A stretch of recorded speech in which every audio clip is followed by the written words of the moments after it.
হাজার ব্যথা বেদনার পরে ফিরে আসনি তুমি আপন ঘরে।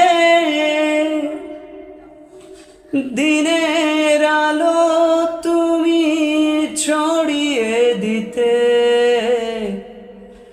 চলে গেলে মদিনায় মক্কা ছেড়ে। হাজার ব্যথা বেদনার পরে ফিরে আসনি তুমি আপন ঘরে। দিনের আলো তুমি ছড়িয়ে দিতে চলে গেলে মদিনায় মক্কা ছেড়ে। হে রাসূল তোমাকে ভুলি আমি কেমন করে। হে রাসূল তোমাকে ভুলি আমি কেমন